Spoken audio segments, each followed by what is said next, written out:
Hi guys, I'm Rajkumar. I am freelancer. Today videos நம்ம என்ன பார்க்க போறோம் அப்படின்னா AdSenseல இருந்து நம்மளால earnings சம்பாதிக்க முடியுமா? ஓகேங்களா? இது வந்து நிறைய பேருக்கு ஒரு கொஸ்டின் என்ன அப்படின்னா உண்மைக்குமே நான் கொடுக்குற ரிப்போர்ட் வந்து ஃபேக்கா ஒரிஜினல் சொல்லிட்டு கேட்குறீங்க. கடைசியாக போட்ட வீடியோ கூட ஒருத்தர் வந்து கேட்டிருக்காரு. நானும் வந்து 9 இயர்ஸாக ஒர்க் பண்ணுறேன், பட் என்னால் 1 மந்த் கூட $1000 ரீச் பண்ண முடியல அப்படின்னு சொல்லிட்டு கமெண்ட் பாக்ஸில் கமெண்ட் போட்டிருக்காரு. சரிங்களா? பட் ஆக்சுவலி நான் உங்ககிட்ட ஒன்று சொல்கிறது என்ன அப்படின்னா, நீங்கள் 9 இயர்ஸ் ஒர்க் பண்ணுங்க, ஒர்க் பண்ணாமல் போங்க, எனக்கு அதை பற்றி பிரச்சனையே கிடையாது. நல்லா புரிஞ்சுக்கணும். இந்த ஃபீல்டில் பொறுத்த வரைக்கும் நம்ம என்ன கண்ட்ரி டார்கெட் பண்ணுறோம், நம்ம வெப்சைட்டுக்கு எவ்வளோ பேக் லிங்க் இருக்குது, நம்ம வெப்சைட்டுக்கு எவ்வளோ யூசர் ஃபார் டேவுக்கு வராங்கன்றதை நீங்கள் பார்க்கணும். சரிங்களா? இது எதையுமே தெரியாமல் இது பாசிபிளே கிடையாது, இது ஃபேக்கான ரிப்போர்ட் அப்படின்னா, இது வரைக்கும் ஆட்சன்ஸில் கிட்டத்தட்ட நான் 3 இயர்ஸ் எக்ஸ்பெரிமெண்ட் பண்ணியிருக்கேன். அதாவது இன்னைக்கு இவ்வளோ ரெவன்யூ வருது அப்படின்றது எந்த ஒரு யூடியூப் சேனலில் யாரும் ஓப்பனாக சொல்லவும் மாட்டாங்க. ஆட்சன்ஸில் இந்த அளவுக்கு ரெவன்யூ வரும்ன்றது அவங்களும் யாரும் ரிப்போர்ட்டு ஷேர் பண்ண மாட்டாங்க. சரிங்களா? மோர் தென் தமிழ் வீடியோவில் செக் பண்ணி பாருங்கள், 850 வீடியோஸ்க்கு மேலே நான் அப்லோட் பண்ணியிருக்கேன் ஆட்சன்ஸ் பற்றி.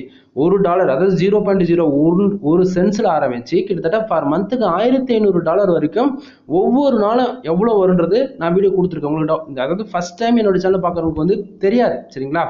பட் ஆனால் எல்லாருக்கும் நான் சொல்கிறது என்னென்னா, போய் செக் பண்ணிப்பார், என் சேனலில் இருக்கிற எல்லா வீடியோஸும் செக் பண்ணிப்பார். கிட்டத்தட்ட நான் ஃபஸ்ட்டு எப்போ ஆரம்பித்தேன் அன்னிலிருந்து இன்னி வரைக்கும் சேனல் இருக்கிற எல்லா வீடியோஸும் நீங்கள் செக் பண்ணி பார்த்தா தான் உங்களுக்கு புரியும். ஓகேங்களா? ஸோ நீங்கள் ஓல்டு வீடியோஸ் எல்லாத்தையும் செக் பண்ணி பார்த்துட்டு வந்து இன்னைக்கு இந்த வீடியோஸ் நீங்கள் பார்த்தா உங்களுக்கு கண்டிப்பாக நான் என்ன சொல்ல வரேன்றது புரியும். ஒர்க்கே நான் பண்ண மாட்டேன், ஆனால் அப்படியும் எனக்கு ரெவன்யூ வேணும் அப்படின்னு சொன்னால் அது எந்த விதத்துலையும் ஏற்றுக்க முடியாது இல்லையா? ஸோ மோர் தென் மறுபடியும் சொல்கிறது என்னென்னா, நீங்கள் இந்த ரிப்போர்ட் பார்க்குறீங்க அப்படின்னா இது ஒரு எக்ஸ்பெரிமெண்ட்டு. இந்த எந்த கண்ட்ரி டார்கெட் பண்ணி ஒர்க் பண்ணால் நமக்கு ரெவன்யூ ஜென்ரேட் ஆகும், வருமா வராதான்றது A to Z எல்லா இன்ஃபர்மேஷனும் நம்ம ஷேர் பண்ணிவிடுவோம். பட் எக்ஸ்பீரியன்ஸ் மட்டும் இருந்தால் போதாது, நம்ம என்ன கண்ட்ரி டார்கெட் பண்ணி ஒர்க் பண்ணால் ரெவன்யூ வருன்றது தெரிஞ்சுக்குங்க. பட் அதுக்குன்னு கண்டென்ட் மட்டும் போட்டால் போதாது, ரேங்கிங்ன்றது ஒன்று இருக்குது. அது இல்லாமல் எதில் எப்படி ஒர்க் பண்ணால் ரெவன்யூ அதிகமாக கிடைக்கின்றது புரிஞ்சுக்கணும். இப்போ எக்ஸாம்பிள் எடுத்துக்கிட்டால் பிளாகர் இருக்குது, தென் வேர்ட் ப்ரெஸ் இருக்குது. ஏன் நம்ம வேர்ட் ப்ரெஸ் பக்கம் வரோம், பிளாகர்லேயே ஒர்க் பண்ணிட்டு போயிடலாமே, அதில் வர ரெவன்யூ மட்டும் ஏன் வேர்ட் ப்ரெஸ் வருதுன்னு சொல்லி கேட்டால் எக்ஸ்ட்ரா மோர் தென் ஆப்ஷன்ஸ் வேணுன்றதால தான் நமக்கு நம்ம வெப்சைட் நமக்கு பிடிச்ச மாதிரி டிசைன் பண்ணுறதுக்காக தான் இது போல் நிறைய ரீசன் சொல்லிக்கிட்டே போகலாம் இல்லையா? ஸோ நம்மளுக்கு வந்து எல்லாத்துக்கும் யூசர் ஃப்ரீயாக இருக்கிறதுக்காக மட்டும்தான் வேர்ட் ப்ரெஸ்க்கு வரும். ஓகேங்களா? ஆனால் பிளாகர் எல்லாமே ஃப்ரீயாக இருக்குது, எல்லாமே அதுலேயும் ஆர்டிக்கல் போடலாம், அதுலேயும் பப்ளிஷ் பண்ணலாம், அதுலேயும் மானிட்டேஷன் எலிஜிபிள் இருக்குது. ஏன் அதில் யாரும் ஒர்க் பண்ண மாட்டேங்கிறாங்க அப்படின்னா தென் யூசர் ஃப்ரீயாக இருக்காது. புரியுதுங்களா? அப்போ அதுக்கே ஒரு சாய்ஸ் இருக்கும்போது ஏன் ரெவன்யூக்காக மட்டும் நீங்கள் என் மந்த்துக்கு வந்து $1000 ரீச் பண்ணுறதுக்கு வாய்ப்பே கிடையாது. நான் 9 இயர்ஸாக ஒர்க் பண்ணிகிட்டு இருக்கேன். அதெல்லாம் எப்படி நண்பா, அதாவது ஒவ்வொரு பர்சனும் வந்து அவங்களுடைய மெமரி தென் அவங்களுடைய என்ன ஸ்கில் இருக்கோ அதை பொறுத்த ரெவன்யூ பார்த்துட்டு தான் இருக்காங்க. சரிங்களா? பார்க்காம யாருமே கிடையாது. நானாச்சும் ஜஸ்ட்டு வந்து அமௌண்ட்டு கொஞ்சமாக தான் காமிச்சிட்டு இருக்கேன். ஒரு சிலர்லாம் ஃபார் மந்த்துக்கே 30 lakhsக்கு மேலே டர்ன் ஓவர் பண்ணிட்டு இருக்காங்க ஆட்சன்ஸில். என்னோட எக்ஸ்பீரியன்ஸான பர்சன்ஸ் எல்லாம் அவங்களாம் வந்து எனக்கு இந்த டொமைனில் எவ்வளோ பேர் இல்லை. அதாவது நீ ஆக்சுவலி இன்னொரு ஓப்பனாக ஒரு உண்மை சொல்லவா, நீங்கள் என்ன ஒரு கீவேர்ட்ஸ் போட்டு தேடுங்க, அந்த கீவேர்ட்ஸில் ஒரு டாப் 10க்குள்ளே கூகுளாக ரிசல்ட் வரும் இல்லையா? அந்த ரிசல்ட் இருக்கிற டொமைனுக்கான ஏஜ் செக் பண்ணுங்கள். ஏஜ் செக் பண்ணிட்டு அந்த வெப்சைட்டுக்கு எவ்வளோ பேக் லிங்க் இருக்குது, ஃபார் மந்த்துக்கு அந்த வெப்சைட்டுக்குலாம் எவ்வளோ பேர் உள்ளே போகிறாங்க அப்படின்றத செக் பண்ணுங்கள். ஃபார் மந்த்துக்கு எந்த வெப்சைட்டுக்கு எடுத்தாலும் 2 மில்லியன் 1 மில்லியன் யூசர் போவாங்க. அப்போது அவங்க வெப்சைட்டுக்குலாம் ரெவன்யூ வரவே வராதா? நல்லா யோசிக்கணும்ல. ஸோ அவங்களுக்கு வரணும் போது ஏன் தமிழில் நாம் ஒரு யூடியூப் சேனல் நடத்தி நான் ஒரு ரிப்போர்ட் கொடுக்குறோம் அப்படின்னா எனக்கு மட்டும் ஏன் வராதுன்னு அந்த இடத்த கேட்க வரேன். புரியுதுங்களா? ஆக்சுவலி ஏன் ஸ்டார்டிங்கே நான் இப்படி பேசுகிறேன் அப்படின்னா, கான்ஃபிடென்ட்டே இல்லாமல் இவர் கொடுக்குற ரிப்போர்ட்டு ஃபேக்கான ரிப்போர்ட்டுன்னு சொன்னால் அப்போ எக்ஸ்பெரிமெண்ட் இவ்வளோ நாள் நான் பண்ணுறோம் பைத்தியக்காரனா? நல்லா யோசிக்கணும் இல்லையா? ஸோ நீங்கள் வந்து நான் கொடுக்குற ரிப்போர்ட்டு வேணும்னா பாரு, வேணான்னா இப்போவே இந்த வீடியோ கட் பண்ணிட்டு போயிடு. புரியுதுங்களா? நான் கொடுக்குற இன்ஃபர்மேஷன் மறுபடியும் சொல்கிறேன், 100% ஒரிஜினல் ரிப்போர்ட் மட்டும் தான் நம்ம கொடுப்போம். புரியுதுங்களா? சரி, நம்ம டாபிக்குள்ளே வந்துடலாம். தென் இதுக்கு முன்னாடி ஏதாவது ஹட் பண்ணுற மாதிரி பேசியிருந்தேன் அப்படின்னா சாரி. சரியா? இப்போ நம்ம டாபிக்குள்ளே போகலாம். ஃபர்ஸ்ட் ஆஃப் ஆல் ஒவ்வொரு யூஸருக்கும் ஒவ்வொரு ஃப்ரீலான்சருக்கும் யாருக்குமே வந்து அவங்களோட ஃபேஷன் ஒன்று இருக்கும். அது போல தான் எனக்கு வந்து நான் கற்றுக்கிட்டது எல்லாமே ஓப்பனாக சொல்கிறேன். ஆட்சன்ஸில் ஒர்க் பண்ணால் ரெவன்யூ வருமானா வரும், அதில் எந்த மாற்றமும் கிடையாது. அப்போ எந்த கண்ட்ரி டார்கெட் பண்ணி ஒர்க் பண்ணணும் அப்படின்றது எல்லாமே A to Z day to day நான் வந்து சொல்லிட்டு இருக்கேன். ஆனால் இப்போது ஆக்சுவலி இப்போ நான் மட்டும்தான் வெப்சைட் வச்சுருக்கேன்னா, தமிழ்நாட்டில் வேறு யாருமே வெப்சைட் வச்சிடலையா? நீங்கள் நல்லா யோசிக்கணும்ல. ஸோ வெப்சைட்டுன்றது கொஞ்சம் நம்ம வந்து எப்படி சொல்கிறது, வீடியோ கிரியேட் பண்ணுறது கூட ஈஸி. ஓகேங்களா? நமக்கு என்ன கான்செப்ட் நம்ம வீடியோவை பார்க்க போகிறோம், அதை மறுபடியும் ரீக்ரியேட் பண்ணி அப்லோட் பண்ணிடலாம். ஆனால் வெப்சைட்ன்றது எப்படி தெரியுமா? படிக்கணும். சரிங்களா? படித்து அதுக்கு ஆல்டர்னேட்டிவாக அதை விட பெஸ்ட்டாக எப்படி எழுதலாம். புரியுதுங்களா? அப்படின்ற மாதிரி எழுதணும். அதுதான் அங்கே பிரச்சனையே, மற்றபடி வேறு எதுவுமே கிடையாது. எஃபெக்ட் போட நீ ரெடினா உனக்கு ரெவன்யூ வரும், அதுக்கு கேரண்டி கொடுக்க நான் ரெடி. ஓகேவா? சரி, இப்போ first of all today earning பார்த்தீங்க அப்படின்னா நமக்கு எவ்வளோ கிடச்சிருக்கு அப்படின்னா $41.32 வந்து கிடச்சிருக்கு. சரிங்களா? தென் எஸ்டே நேற்றுக்கு வந்து பார்த்தீங்கன்னா $188.13 வந்து கிடச்சிருக்கு. லாஸ்ட் 7 டேஸில் $435.13 வந்து கிடச்சிருக்கு. திஸ் மந்த்தில் டோட்டலாக எவ்வளோ இருக்குது அப்படின்னா $486.34 வந்து கிடச்சிருக்கு. பேலன்ஸில் வந்து பார்த்தீங்கன்னா $7.30 வந்து கிடச்சிருக்கு. சரிங்களா? சரி, இப்போ உங்களுக்கு ஒரு கொஸ்டின் இருக்கும். டுடே ஒரே நாளில் எப்படி ப்ரோ உங்களுக்கு மட்டும் $40 வருது, $20, $30, $100, $1000 கூட வருது, பட் அது எப்படி பாசிபிள், எப்படி என்ன மெத்தடை ஒர்க் பண்ணுறீங்க அப்படின்னு சொல்லி கேட்டீங்க அப்படின்னா ரீசன் இருக்குது. தென் இப்போ $41 ஃபார் டேவுக்கு வருது இல்லை, $41, அது வந்ததுக்கு அது ஏன் வந்திருக்கு, எதுக்காக வந்திருக்கு, டீட்டெயில்டாக பார்த்துருமா? தென் பிகினர்ஸ் வந்து இதுக்கு மேலே நல்லா டீப்பாக வாட்ச் பண்ணுங்கள், அப்போ தான் உங்களுக்கு புரியும். சரியா? சரி, இப்போ $41.32 ஃபார் டேவுக்கு வந்திருக்குல்ல, அது கரெக்டாக திஸ் மந்தில் பாருங்கள் $486.34 இது கூட ஆட் ஆகி காமிச்சிட்ருக்குது. புரியுதுங்களா? ஸோ இதுலேருந்து உங்களுக்கு நான் என்ன சொல்ல வரேன்னா, டுடே டாலர் $1 வந்தாலும் சரி, $10 வந்தாலும் சரி, ஒரு நாளைக்கு $1000 வந்தாலும் சரி, அது எல்லாமே திஸ் மந்தில் ஆட் ஆகி தான் காட்டும் எப்போவுமே. ஏன்னா கூகுள் ஆட்சன்ஸ் பொறுத்த வரைக்கும் நமக்கு 1 ஹவருக்கு ஒரு டைம் வந்து அப்டேட் ஆகிட்டே இருக்கும். சரிங்களா? நமக்கு எவ்வளோ யூசர்ஸ் வராங்க, எவ்வளோ கிளிக் நடக்குது, எவ்வளோ பேஜ் ஆர்வியும் இருக்குது, எவ்வளோ கிளிக்கு நடந்திருக்கு, எந்த கண்டென்ட் சொல்லிட்டு அப்டேட் ஆகிட்டே இருக்கும். ஸோ அந்த விதத்தில் டுடே டாலர் நமக்கு $1 வந்தாலும் சரி, $10 வந்தாலும் சரி, எல்லாமே திஸ் மந்தில் ஆட் ஆகி காட்டுன்றது யாரும் மறந்துடாதீங்க. சரிங்களா? ஏன்னா நிறைய பேர் வந்து எல்லாமே திஸ் மந்தில் இருக்கக்கூடிய அமௌண்ட் எல்லாமே மந்த் எண்டில் தான் ஆட் ஆகும் அப்படின்ற மாதிரி நினச்சிட்டு இருக்காங்க. அப்படி கிடையாது. டுடே டாலர் எவ்வளோ வந்தாலுமே நமக்கு திஸ் மந்தில் ஆட் ஆகி காமிச்சிடும். புரியுதா? சரி, இப்போ டுடே டாலர் வந்திருக்குல்ல, அப்போ எஸ்டேன்னு இருக்குல்ல, அந்த அமௌண்ட் என்ன, இப்போ டுடேவில் வந்து கரெக்டாக நைட்டு 12:5 ஆன இந்த பேஜ் நான் ரிஃப்ரெஷ் பண்ணுறேன் அப்படின்னா டுடேவில் இப்போ $50 வந்துடுச்சு அப்படின்னா அது அப்படியே எஸ்டேக்கு மூவ் ஆகிடும். சரியா? அப்போ டுடேவில் இருக்கக்கூடிய செக்ஷன் வந்து 00 ஆகிடும். இதை பற்றி நம்ம ஆல்ரெடி எப்போயோ 1 இயருக்கு முன்னாடியே கிட்டத்தட்ட ஒரு 80லேருந்து 120 வீடியோஸ் மூலம் அப்லோட் பண்ணிட்டேன். எக்ஸ்பெரிமெண்ட்டுன்னு சொல்லிட்டு நைட்டு 11:40 ஆரம்பிச்சு 1 இயருக்கு மேலே நான் வீடியோ போஸ்ட் பண்ணிட்டேன். போயிட்டு ஓல்டு வீடியோஸ்லாம் செக் பண்ணி பாருங்கள். சரியா? அப்போ உங்களுக்கு புரியும். என்னோட வெப்சைட் வந்து mrfood.com கீழே டிஸ்கிரிப்ஷனில் கொடுத்துருக்கோம். 1 டைம் சைடை போய் விசிட் பண்ணி பாருங்கள். சரிங்களா? ஸோ அந்த விதத்தில் நீங்கள் அந்த வீடியோஸ்லாம் செக் பண்ணி பார்க்கும்போது உங்களுக்கு தெரியும் எந்த கண்ட்ரி டார்கெட் பண்ணணும், எந்த ஆட் வைக்கணும், ஆட்டோ ஆட்ஸா மேனுவல் ஆட்ஸா அப்படின்னு சொல்லிட்டு உங்களுக்கு ஓரளவுக்கு ஐடியா கிடச்சிரும். புரியுதுங்களா? ஏன்னா இதில் வந்து என்னால் காட்ட முடியாத சுச்சுவேஷன். ரீசன் என்ன அப்படின்னா, டொமைன் நேம் காமிச்சு அப்படின்னா எனக்கு ஆகாதவங்க வேணும்னே என்னோட வெப்சைட்டில் போய்ட்டு VPN யூஸ் பண்ணி ஆட் கிளிக் பண்ணுறது, ப்ராக்ஸி யூஸ் பண்ணி ஆட் கிளிக் பண்ணுறதுன்னு சொல்லிட்டு இன்வாலிட் கிளிக்கலால் என்னுடைய ஆட்சன்ஸை கொண்டு வந்து சஸ்பெண்ட் ஆகிறது, அந்தமாரி ரேஞ்சு கொண்டு போய் விட்டுறாங்க. ஸோ என்னால் டொமைன் நேம் காட்ட முடியாதால் தான் நம்ம சிங்கிள் ஸ்க்ரீனில் பேசிகிட்டு இருக்கோம். புரியுதுங்களா? சரி, இப்போது டுடே டாலர் வந்து எஸ்டேக்கு வந்துடுச்சு நைட்டு 12 மணிக்கு மேலே ஆடணுன்னே. அப்போ அந்தமாரி தான் எஸ்டேவில் $188.13 இருக்குல்ல, இப்போது அது வந்து எஸ்டேவில் இருக்குது அப்படின்னா அப்போ எஸ்டேவில் இருக்கக்கூடிய அமௌண்ட் எங்கே போகும் அப்படின்னு சொல்லி ஒரு டவுட் இருக்கும். அது வந்து லாஸ்ட்டு 7 டேஸ் கூட போய் ஆட் ஆகணும்பா. அப்போது $435.13 வந்து இருக்கு இல்லையா, அப்போ அந்த $435.13 கூட இந்த $188 வந்து ப்ளஸ் பண்ணி காட்டுமா அப்படின்னு சொல்லி கேட்டிங்கன்னா அதுவுமே கட்டாது. ஏன்னா அது லாஸ்ட்டு 7 டேஸ்க்கான ரிப்போர்ட் இல்லையா. இது வந்து எப்பவுமே எஸ்டேவும் லாஸ்ட்டு 7 டேஸும் கணக்கில் எடுத்துக்கவே கூடாது. நீங்கள் கணக்கில் எடுத்துக்கிறீங்க அப்படின்னா அதாவது நீங்கள் வந்து டே டு டேட்டில் கணக்கு எடுக்கிறீங்க அப்படின்னும் போது மந்த் எண்டில் வந்து அமௌண்ட் அதிகமாக கணக்கில் போகும், சில டைமில் கம்மியாக வரும். அது வேலைக்கே ஆகாது. ஏன்னா லாஸ்ட் 7 டேஸில் இப்போ இன்றைக்கி டே 1ன்னு வச்சுக்கோங்க எக்ஸாம்பிளுக்கு. அப்போது இன்றைக்கி 1 இதில் 7 நாள் ரிப்போர்ட் இருக்குது அப்படின்னா அப்போ இதுக்கு முன்னாடி 6 நாள் எதில் எடுத்துக்கணும், அது லாஸ்ட் மந்த்து. புரியுதுங்களா? அப்படி கணக்கில் எடுக்கும்போது உங்களுக்கு கணக்கு தப்பாக தான் வரும். ஆனால் திஸ் மந்தில் மட்டும் அமௌண்ட் அதிகமாக இருக்குன்னு சொல்லி கால்குலேட் பண்ணிங்கன்னா அதுதான் சொல்கிறேன், கன்ஃபியூஷன் ஆகிடுவீங்க. நீங்கள் எப்பவுமே எஸ்டேவும் லாஸ்ட் 7 டேஸும் கணக்கில் எடுத்துக்காதீங்க. சரிங்களா? சரி, இப்போ பேலன்ஸ் திஸ் மந்தில் இருக்கக்கூடிய அமௌண்ட்டில் எப்போ ஒரு விட்ரால் நடக்கும், பேலன்ஸில் எப்போ போய் ஆட் ஆகும் அப்படின்னு சொல்லி கேட்டிங்கன்னா கரெக்டாக 1ஆம் தேதி. சரிங்களா? நைட்டு ஒரு 12:05 12:10 வந்து திஸ் மந்தில் இருக்கக்கூடிய அமௌண்ட் எல்லாம் அந்த செக்ஷன் எல்லாமே 00 ஆகி போயிடும். புரியுதா? திஸ் மந்தில் இருக்கக்கூடிய அமௌண்ட் மொத்தம் அப்படியே என்ன ஆகும்னா பேலன்ஸில் வந்து ஆட் ஆகும். சரிங்களா? 1 டே 24 ஹவர்ஸில் உங்களுக்கு வந்து பேலன்ஸில் வந்து ஆட் ஆகும். பேலன்ஸில் வந்து ஆட் ஆகும்போது இப்போ $486.34 அப்படியே பிசிறு தட்டாமல் ஒரு சென்ஸ் கூட குறையாமல் வந்துருமான்னு கேட்டால் 100% இதுக்கு கேரண்டி கொடுக்க முடியாது யாராலுமே. ஏன்னா வந்து உங்களுக்கு வந்து நீங்கள் ஃபுல் அண்ட் ஃபுல் ஆர்கானிக்காக வந்திருந்தால் கேரண்டி கொடுக்கலாம். எனக்கு வந்து ஒரே கீவேர்ட்ஸ் இல்லாமல் அதாவது உங்களுக்கு சர்ச் பண்ணி உள்ளே வந்து ஆட் கிளிக் நடந்தால் இதில் கேரண்டி.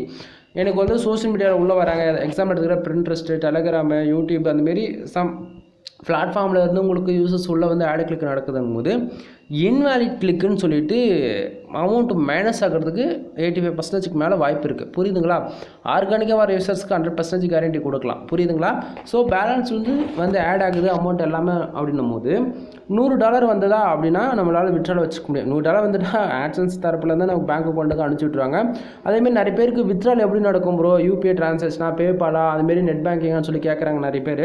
பிகினர்ஸ்க்குலாம் தெரிய மாட்டேங்குது, சொல்கிறேன் நோட் பண்ணிக்கோங்க. ஆட்சன்ஸ் பொறுத்த வரைக்கும் only for bank account detail add பண்ணி தான் ஒன்லி பேங்க் டு பேங்க் ட்ரான்ஸ்ஃபராக இருக்கும். இது வந்து ஒயர் ட்ரான்ஸ்ஃபர்னு சொல்லுவாங்க. ஒயர் ட்ரான்ஸ்ஃபர்னால் ஷிஃப்ட் கோடுன்னு ஒன்று இருக்கும். அதாவது நம்ம எப்படி நம்ம ஒவ்வொரு பிரான்ச்சுக்கு வந்து ஐஎஃப்சி கோடுன்னு இருக்குல்ல, அந்தமாரி ஷிஃப்ட் கோடுன்னு சொல்லுவாங்க. இது கண்ட்ரி டு கண்ட்ரி ட்ரான்ஸ்ஃபர் பண்ணுறதுக்காக இந்த ஷிஃப்ட் கோடு மூலிமா ட்ரான்ஸ்ஃபர் பண்ணுவாங்க. ஓகேங்களா? மோர் இன்ஃபர்மேஷன் வேணும்னா வச்சுக்கலாம், பேங்க்லேயே போய் நீங்கள் கேளுங்க, சொல்லுவாங்க அவங்களே எதுக்காக ஷிஃப்ட் கோடு இருக்குதுன்னு சொல்லிட்டு. புரியுதுங்களா?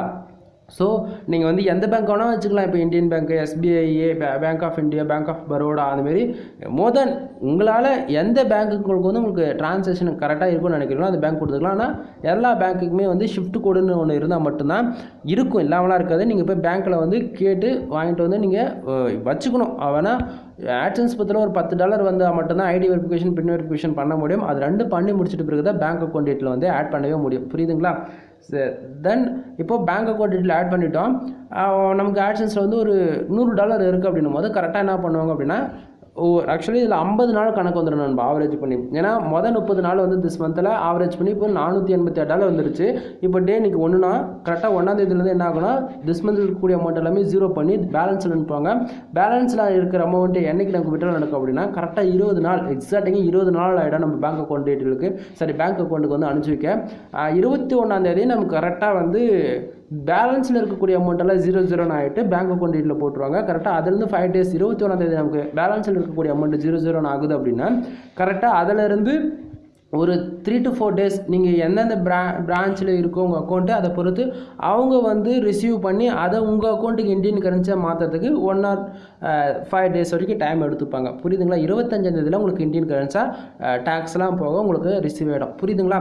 இப்போது மேலே இருக்கிற எல்லா செக்ஷனும் ஓரளவுக்கு டீட்டெயில்டு ஐடியா இருக்கும்னு நினைக்கிறேன். சரியா? சரி, இப்போ இந்த டுடே டாலர் இந்த அளவுக்கு வந்ததுக்கான ரீசன், $41 வந்ததுக்கான ரீசன் என்ன அப்படின்றத இன்னும் டீட்டெயிலாக பார்த்துருவோம். இப்போ கீழே வந்து பாருங்கள், page views and clicks. Google ஆட்சன்ஸ் பொறுத்த வரைக்கும் ஒரே ஒரு ரூல் தான், இதில் எந்த மாற்றமும் கிடையாது. என்ன தான் உங்கள் அப்டேட் நான் இம்ப்ரெஷனுக்கு காசு கொடுக்குறோம், கூகுள் ஆட்சன்ஸ் வந்து மெயில் வந்தாலும் நமக்கு, ஆனால் இம்ப்ரெஷனுக்கு காசு வருதான்னு கேட்டாச்சுன்னா கிடையாது. சரியா? சரி, என்னோட எக்ஸ்பீரியன்ஸில் சொல்கிற நண்பா, ஆட்சன்ஸ் பொறுத்த வரைக்கும் 4 விதமாக சோர்ஸ் இருக்குது. ஒன்று ஆட் மொபைல், ஆண்ட்ராய்டு அப்ளிகேஷன்ஸ் மூலிமா ரெவன்யூ சம்பாதிக்க முடியும். அது ஆட் மொபைல். அது வந்து இம்ப்ரெஷன் இசிபிஎம் கால்குலேட் பண்ணி கொடுப்பாங்க நம்ம வெப்சைட். அதாவது நம்ம அப்ளிகேஷன்ஸில் ஆட்ஸ்லாம் வருது இல்லை, அது வந்து நீங்கள் கிளிக் பண்ணால் தான் உங்களுக்கு ரெவன்யூ வருமானா கிடையாது. அது வந்து அந்த விளம்பரம் பார்த்தாலே போதும், காசு வரும். சரிங்களா? தென் ஆட்சன்ஸு, ஃபஸ்ட்டு பார்த்தது ஆட் மப்பு, இது ஆட்சன்ஸு. இப்போ ஆட்சன்ஸோடைய டேஷ்போர்டு தான் நீங்கள் பார்த்துட்ருக்கீங்க. இதை பொறுத்த வரைக்கும் ஆடு கிளிக் நடந்தால் தான் ரெவன்யூன்றது ஒன்று ஜென்ரேட் ஆகும். உங்கள் வெப்சைட்டுக்கு ஒரு நாளைக்கு 1000 பேர் வந்தாலும் சரி, 10,000 பேர் வந்தாலும் சரி, 1,00,000 பேர் வந்தாலும் கூட சரி. சரிங்களா? இம்ப்ரெஷனுக்கு அந்த அளவுக்கு ரெவன்யூ கிடைக்காது. ஏன்னா இப்போ தான் ரீசெண்டாக 1 மந்த்துக்கு முன்னாடி நாங்கள் இம்ப்ரெஷனுக்கு அமௌண்ட் கொடுக்க போகிறோன்னு சொன்னாங்க. பட் ஆனால் எனக்கு தெரிஞ்சு ஒரு இம்ப்ரூவ்மெண்ட்டும் தெரியல. ஆடுகளுக்கு நடந்தால் தான் வருது, இல்லைனா வர மாட்டேங்குது. புரியுதுங்களா? சரி, அதுக்கப்புறம் இதை தாண்டி போனால் அட்வான்ஸ் லெவல்னு பார்த்தாச்சுன்னா 2 இருக்குது. ஆட் மேனேஜர், தென் ஆட்சன்ஸ் 360. அது என்ன அப்படின்னு கேட்டிங்கன்னா, ஆட்சன்ஸில் அப்ரூவல் ஆகிருக்கணும். ஃபார் மந்த்துக்கு 1 lakh யூசர்ஸ்க்கு மேலே உங்கள் வெப்சைட்டுக்கு வராங்கன்னா மட்டும்தான் அதில் ரெவன்யூன்றது பார்க்க முடியும். அதுவுமே இம்ப்ரெஷன் கால்குலேட் பண்ணி தான் ரெவன்யூ ஜென்ரேட் ஆகும். இப்போ நீங்கள் பார்க்கறது ஃபுல் அண்ட் ஃபுல் என்னுடைய ரிப்போர்ட்ஸ் எல்லாமே ஆட்சன்ஸில் தான் பார்த்துட்டு இருக்கீங்க. சரிங்களா? உங்களுக்கு ஆட் மேனேஜர்லேருந்து ரெவன்யூக்கான ரிப்போர்ட்ஸ் வேணும், அது எப்படி ஒர்க் பண்ணணும்னு தெரிஞ்சுக்கணும் அப்படின்னா கமெண்ட்ஸில் போட்டு விடுங்க. வீடியோ கிரியேட் பண்ணி நான் உங்களுக்கு கண்டிப்பாக உங்களுக்கு நான் கொடுக்குறேன். ஏன்னா நம்மக்கிட்ட எல்லா சர்வீஸுமே அவைலபிள் இருக்குது. தென் நம்மக்கிட்ட அதுலேயுமே நம்ம ஒர்க் பண்ணுறதால நம்மளால் டீட்டெயிலாக உங்களுக்கு என்னன்னு சொல்லி புரிய வைக்க முடியும். புரியுதா? சரி, இப்போது என்னோடய வெப்சைட்டுக்கு 410 பேர் பேஜ் யூஸ், அதாவது 410 பேஜ் யூஸ்னால் 410 பேர் என்னுடைய வெப்சைட்டுக்கு வந்திருக்காங்க. சரியா? 410 பேர் வந்ததால் இந்த $41 வந்திருக்கான்னு கேட்டால் கிடையாது. கீழே பாருங்கள், கிளிக்ஸ்னு போட்டு எவ்வளோ இருக்குது, 13 இருக்குது. அப்படின்னா நம்ம வெப்சைட்டுக்கு 410 பேர் வந்திருக்காங்க. அதில் 13 பேர் தெரிஞ்சோ தெரியாமல் ஆடு கிளிக் பண்ணியிருக்காங்க. 13 பேர் ஆடு கிளிக் பண்ணுறதால $41.32 வந்து கிடச்சிருக்கு. புரியுதுங்களா? ஸோ பேஜ் யூஸ்க்கு காசு வராது. ஆடு கிளிக் நடந்தால் ரெவன்யூ வரும், இல்லைனா வராது. எழுதி வச்சுக்கோங்க. சரி, இப்போ page RPM and CPC very very important. இதுதான் ஒரு பிகினராக இருந்தாலும் சரி, என்ன தான் எக்ஸ்பீரியன்ஸான பர்சன் வந்து எனக்கு கணக்கில் எக்ஸ்பீரியன்ஸ் ரீச் இருக்குது எனக்கு ரெவன்யூ வரலான்னு சொன்னாலும் சரி, ஓகேவா. பேஜ் ஆர்பிஎம் சிபிசி இது ரெண்டு மட்டும் ஹையாக இல்லை உங்களுக்கு அப்படின்னா உங்களுக்கு ரெவன்யூன்றது ஒன்று இருக்கவே இருக்காது. கண்டிப்பாக நீங்கள் இந்த வீடியோஸ் பார்க்குறீங்க அப்படின்னும் போது உங்களுக்கான பேஜ் ஆர்பிஎம் சிபிசி வந்து ஆவரேஜ் பண்ணி பார்த்தீங்கன்னா சிபிசியில் 0.023 அதிகபட்சம் 0.05 இவ்வளோ தான் இருக்கும். உண்மையாக சொல்லுங்கள். அப்படி இருக்குது அப்படின்னா கமெண்ட்ஸில் கமெண்ட் போட்டு விடுங்க. சரியா? சரி, பேஜ் ஆர்பிஎம் அண்ட் சிபிசி இது ஏன் இம்பார்ட்டன்ட் சொல்கிறோம் அப்படின்னா பேஜ் ஆர்பிஎம் எந்த அளவுக்கு அதிகமாக இருக்கோ அந்த அளவுக்கு ரெவன்யூ நம்மளால் சம்பாதிக்க முடியும். எக்ஸாம்பிள் எடுத்துட்டா பேஜ் ஆர்பிஎம் $100.79 இருக்குது. எக்ஸாம்பிள் எடுத்துட்டா ஒரு யூசர் வந்து ஒரு ஆடு கிளிக் பண்ணாங்கன்னா நமக்கு $100.79 வந்து கிடைக்கணும். ஆனால் நமக்கு அவ்வளோ கிடைக்குதா? ஆனால் கிடைக்கல. ரீசன் என்ன? கீழே என்ன பாருங்கள், சிபிசி எவ்வளோ இருக்குது?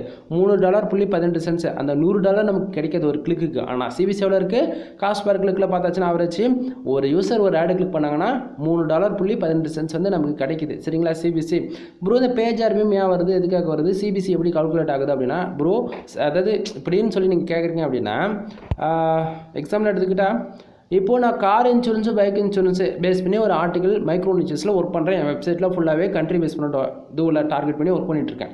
அதுக்கு கார் ஆக்சிடென்ட்டு கார் இன்சூரன்ஸ்னு பார்க்கும்போது அதுக்கு சிபிசி ஆவரேஜாக $350 அதிகபட்சம் $700 வரைக்கும் இருக்குது. கண்ட்ரி பொறுத்து மாறும். சரிங்களா? சரி, அப்போது அதுக்கு சிபிசி எவ்வளோ இருக்குன்னு தெரிஞ்சு போச்சு. இப்போ சிபிசி எனக்கு எவ்வளோ கிடச்சிருக்கு? $3.18. அப்போது நான் ஒர்க் பண்ணக்கூடிய கீவேர்ட்ஸ்க்கு சிபிசி எவ்வளோ இருக்குது? $350 இருக்குது. அப்போ அதுபோல் ஆர்டிக்கலை வந்து நான் கிரியேட் பண்ணி என்னோட வெப்சைட்டில் போடும்போது ஆர்கானிக்காக வந்து ஒரு ஆட் கிளிக் நடக்கும்போது அதுலேருந்து ஒரு 50% கூட கால்குலேட் ஆகாது. நண்பா இந்த பேஜ் ஆர்பிஎம் சிபிசியுமே ஒவ்வொரு 1 ஹவருக்கு ஒரு டைம் வந்து அப்டேட் ஆகும். ஸோ அந்த விதத்தில் இதுவுமே வந்து நம்ம என்ன கீவேர்ட்ஸ் ஒர்க் பண்ணுறோமோ அதுக்கு தகுந்த போல தான் பேஜ் ஆர்பிஎம் அதிகமாக இருக்கும். புரியுதுங்களா? பேஜ் ஆர்பிஎம் அதிகமாக இருந்தால் அதுக்கு தகுந்த போல் சிபிசி ஆட் கிளிக் நடக்குதுன்னு போது ரெவன்யூ ஜென்ரேட் ஆகும். புரியுதுங்களா? தென் இதுவுமே வந்து பர்டிகுலராக எந்த யூசர் எந்த பர்டிகுலர் ஆர்டிகளுக்கு எந்த கீவேர்ட்ஸ்க்கு வந்து அதிகமாக ஆட் கிளிக் நடக்குதோ அதை பொறுத்து ரெவன்யூன்றது உங்களுக்கு மாறும். புரியுதா? சரி, பக்கத்தில் இம்ப்ரெஷன் அண்ட் பேஜ் சிடிஆர், ஓகேவா. இம்ப்ரெஷன் ஏன் வருது அப்படின்னா இப்போ 410 பேர் என்னோடய வெப்சைட்டுக்கு வந்திருக்காங்க. 410 பேர் அவங்க எவ்வளோ நேரம் நம்ம வெப்சைட்டுக்குள்ளே டைம் இருந்தாங்களோ, ஓகேவா, 1 or 5 seconds இருந்திருக்கலாம், 1 or 2 minutes இருந்திருக்கலாம், ஒரு சிலர் 1 hour கூட இருந்திருக்கலாம். அவங்க எவ்வளோ நேரம் நான் வெப்சைட்டுக்குள்ளே இருக்கிறாங்களோ அதை பொறுத்து இந்த இம்ப்ரெஷன் கால்குலேட் ஆகும். புரியுதுங்களா? ஸோ இம்ப்ரெஷனுக்கு ரெவன்யூன்றது நமக்கு ஜென்ரேட் ஆகாது. தென் பேஜ் சிடிஆர் வந்து பார்த்தீங்கன்னா 3.15% இருக்குது. இப்போதைக்கு சைடு 100% சேஃப் ஜோனாக இருக்குது. பேஜ் சிடிஆர் எப்பவுமே 10க்கு மேலே போகவே கூடாது நண்பா. 10க்கு மேலே போயிடுச்சு அப்படின்னா நம்ம வெப்சைட்டுக்கு ஆட் லிமிட் கொடுத்துருவாங்க. புரியுதுங்களா? ஸோ பேஜ் சிடிஆர் 10க்குள்ளே வச்சுக்கோங்க. ஏன் ப்ரோ இப்படி சொல்கிறீங்க அப்படின்னு சொல்லி கேட்டிங்கன்னா ஆக்சுவலி ஆட் லிமிட் விழுந்துருச்சு அப்படின்னா நம்ம வெப்சைட்டுக்கு ஆட்ஸ் வந்து ஷோ பண்ண மாட்டாங்க. அதுமாரி 10க்கு மேலே போகுது அப்படின்னா சிம்பிள் இன்வேலிட் கிளிக்குன்னு சொல்லிட்டு அமௌண்ட் எல்லாத்தையும் மேனேஜ் பண்ணிட்டு போயிடுவாங்க. ஸோ புரிஞ்சுக்குங்க. தென் இப்போ $41.32 டுடேல வந்த ரீசன் என்ன, எந்த கண்ட்ரியில் ஆட் கிளிக் நடந்திருக்கு அப்படின்னா யூஎஸ். பாருங்கள், தெரிஞ்சிருக்கும். நான் ஸ்டார்டிங்கே சொன்னது தான், நான் ஃபுல்லாகவே மேக்ரோ நிச்சஸில் தான் ஒர்க் பண்ணுறேன்னு சொன்னேன். வரக்கூடிய மொத்த டிராஃபிக்குமே யூஎஸ்எல் தான் வந்திருக்கு. 404 பேஜஸ் வந்திருக்கு. கிட்டத்தட்ட சிபிசி $3.18. சிபிசினா என்ன, ஒரு ஆடு கிளிக் நடந்தால் எவ்வளோ ரெவன்யூ வருது அதுக்கானது தான் சிபிசி. கிளிக்ஸ்ன்றது தனி, சிபிசின்றது தனி. சரியா? சரி, இப்போது சிபிசி ஆவரேஜாக யூஎஸில் மட்டும் நமக்கு $3.18 வந்து கிடச்சிருக்கு. ஆவரேஜாக நமக்கு $41.32 வந்து கிடச்சிருக்கு. ஆனால் இந்தியாவில் வந்து பார்த்தீங்கன்னா வெறும் ஜஸ்ட் 6 பேஜஸ் தான். சிபிசின்றது ஒன்று இந்தியவே இல்லை. புரியுதுங்களா? அப்போ 6 பேஜஸ்க்கு நல்லா புரிஞ்சுக்கணும். இம்ப்ரெஷனுக்கு காசு கொடுக்குதா இருந்துச்சுன்னா 6 பேஜுக்கு ஒரு யூசர்ஸ்க்கு ஒரு இம்ப்ரெஷனில் கூட 3 அதிகபட்சம் 6 இம்ப்ரெஷன் வந்துருக்குல்ல. அப்போ அந்த கால்குலேட்னு ஒன்று இருக்குது இல்லையா. அதாவது இம்ப்ரெஷனுக்குமே வந்து சும்மா கொடுக்க மாட்டாங்க. 1000 இம்ப்ரெஷன் இருக்குன்னா மட்டும்தான் ரெவன்யூன்றது ஜென்ரேட் ஆகும். கான்செப்ட் புரியுதுங்களா? இதை பற்றி டீட்டெயிலாக பார்க்கணும்னா வச்சுக்கலாம் பல மணி நேரம் ஆகும். மோர் தென் ஆட்சன்ஸ் பற்றி உங்களுக்கு ஓரளவுக்கு ஐடியா கிடச்சிருக்குன்னு நினைக்கிறேன். நம்மளால் முடியுமா முடியாதான்னு சொல்லிட்டு இதுக்கு மேலே சொல்லக்கூடியது எல்லாமே பெய்டு சர்வீஸ்க்கு வரும். தென் உங்களுக்கு லேர்ன் பண்ணணும், வெப்சைட்டுக்குள்ளே வந்து ஆட்சன்ஸில் சம்பாதிக்கணும் உங்களுக்கு இன்ட்ரெஸ்ட் இருந்தால் தாராளமாக என்ன ஹையர் பண்ணலாம். ஏன்னா ஒரு ஃப்ரீலான்சர் என்னோட சஜஷன் என்ன அப்படின்னா நம்மக்கிட்ட எல்லா சர்வீஸுமே A to Z வெப்சைட்ஸ் வந்து அவைலபிள் இருக்குது. சரிங்களா? ஓகே, இப்போ ஆட்சன்ஸ் சொல்லிட்டு நம்ம கிட்ட என்னென்ன சர்வீஸ் இருக்குன்றதை பார்த்துருவோம் ஓவராலாக. ஃபர்ஸ்ட் ஆஃப் ஆல் நம்மக்கிட்ட வந்து உங்களுக்கு என் வெப்சைட்டில் வர மாதிரி ரெவன்யூ வந்து உங்களுக்கு வரணும் அப்படின்னா அதுக்கு ஒரு வெப்சைட் தேவைப்படும். ஓகேங்களா? வெப்சைட் நம்ம வந்து A to Z வந்து ஃபுல் அண்ட் ஃபுல் பில்ட் பண்ணி கொடுத்துட்ருக்கோம். WordPress அக்கௌண்ட்டு தான் ஃபுல் அண்ட் ஃபுல் 1 இயருக்கு உங்களுக்கு ஹோஸ்டிங் டொமைன் நம்ம வந்து ப்ரைவேட் பண்ணிவிடுவோம்.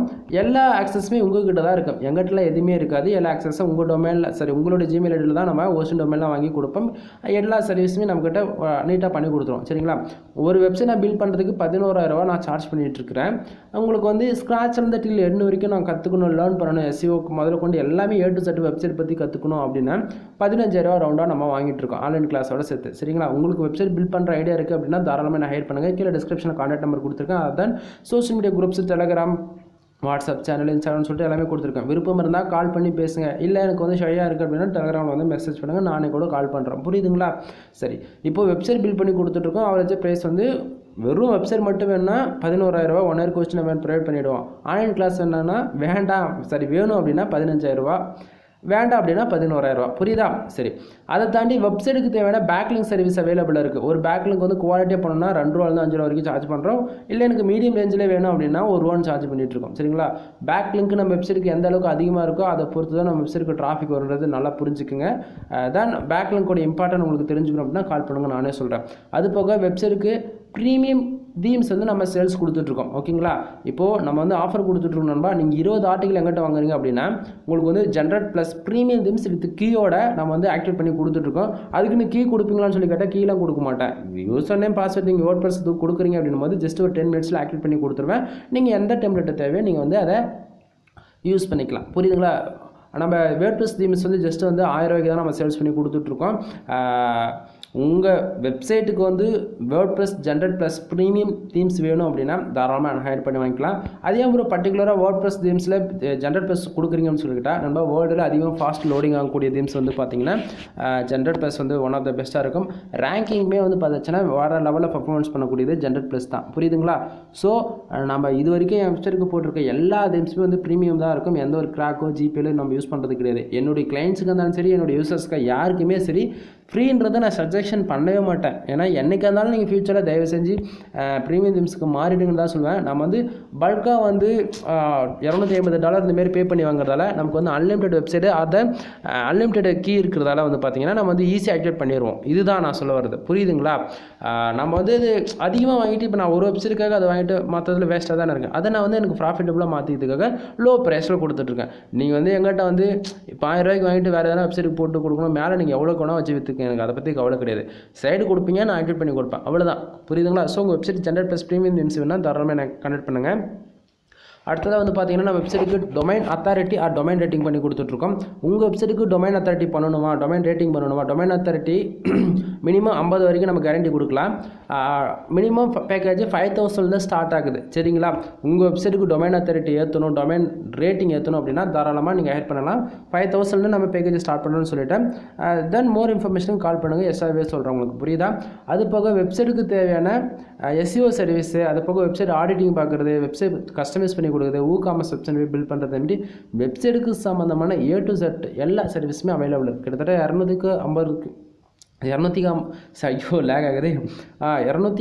மேற்பட்ட கோர்சஸ் நம்மக்கிட்ட அவைலபிள் இருக்குது. சரிங்களா? அது எல்லாத்தையும் ஒவ்வொன்றா லிஸ்ட்டு போட்டு சொன்னோம் அப்படின்னா கணக்கே இல்லை. SEOவில் மட்டுமே on page SEO, off page SEO, technical SEO, white hat SEO, great hat SEO, black hat SEO, அந்தமாரி SEOவிலே பல டைப் இருக்குது. புரியுதா? அதேமாரி வெப்சைட்டில் வந்து வேர்ட்ப்ரெஸ்ஸில் ஒர்க் பண்ணலாமா, இல்லை PHP ஸ்கிரிப்டில் ஒர்க் பண்ணலாமா, இல்லை வந்து அதுலேயும் நிறைய ட்ரிக் இருக்குது நண்பா. ஏன்னா ஒரு சிலரில் வந்து சொன்னாலும் புரிஞ்சிக்க முடியாது ஒரு சிலரால். ஆனால் பட்டு பேக் ஹண்டில் பல விதமாக ரன் பண்ணிகிட்டு இருக்கிறாங்க எல்லாருமே. புரியுதுங்களா? ஸோ புரிஞ்சுக்குங்க. ஒரு சிலது வந்து என்னால் இன்டெரக்டாக தான் சொல்ல முடியும், ஓப்பனாக சொல்ல கூகுள் அகைன்ஸுக்கு போய்டும். புரியுதா? அதன் வேறு என்ன சொல்கிறது, நிறைய கோர்சஸ் நம்மக்கிட்ட அவைலபிள் இருக்குது. உங்களுக்கு எனி டவுட்ஸ் என்ன ஏதாவது டவுட்டாக இருந்தால் நீங்கள் வந்து கோர்ஸை வாங்கி தான் ஆகணும்னு அவசியம் கிடையாது. சரியா? டவுட்டாக இருக்குன்னா கிளியர் பண்ணுவேன். இல்லை அப்படின்னா நீங்கள் ஆன்லைன் கிளாஸ் அட்டன் பண்ணுறது மூலமாக பண்ணிக்கலாம். முக்கியமாக நம்மக்கிட்ட கண்டென்ட் ரைட்டிங் சர்வீஸ் அவைலபிள் இருக்குது. நீங்கள் இந்த வீடியோஸ் பார்த்து கூகுள் ஆட்சன்ஸ்க்காக ட்ரை பண்ணிட்டுருக்கீங்க அப்படின்னா தாராளமாக நான் ஹெல்ப் பண்ணலாம். நம்மக்கிட்ட கண்டென்ட் ரைட்டிங் சர்வீஸ் வந்து அவைலபிள் இருக்குது. ஃபார் ஆர்டிகல் 150 ஸ்டார்ட் ஆகுது. 1000+ வேர்ட்ஸ் இருக்கும். 100% யூனிக்காக இருக்கும். இதுக்கு நான் கேரண்டி.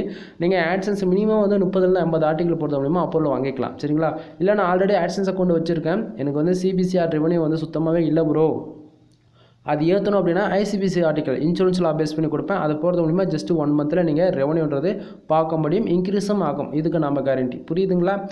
ஆர் தென் நிறைய கோர்சஸ் நம்மக்கிட்ட அவைலபிள் இருக்குது. நிறைய சொல்லியிருக்கேன், ஒரு இன்ஃபர்மேஷன் கொடுத்துருக்கேன்னு நினைக்கிறேன். பிகினர்ஸ்க்கு நான் கொடுத்த இன்ஃபர்மேஷன் புரியல அப்படின்னா ஒன்று ஃபஸ்ட்லேருந்து டில் எண்ட் வரைக்கும் வாட்ச் பண்ணுங்கள். இந்த வீடியோஸ் பார்க்க பிடிக்கல அப்படின்னா போய்ட்டு நம்ம சேனலில் இருக்கக்கூடிய எல்லா வீடியோவும் செக் பண்ணி பாருங்கள், உங்களுக்கு ஓரளவுக்கு ஐடியா கிடச்சிடும். ஓகேவா? எனிவே தேங்க்யூ ஃபார் வாட்சிங். Please subscribe. நெக்ஸ்ட் வீடியோ வர வரைக்கும் வெயிட் பண்ணுங்கள்.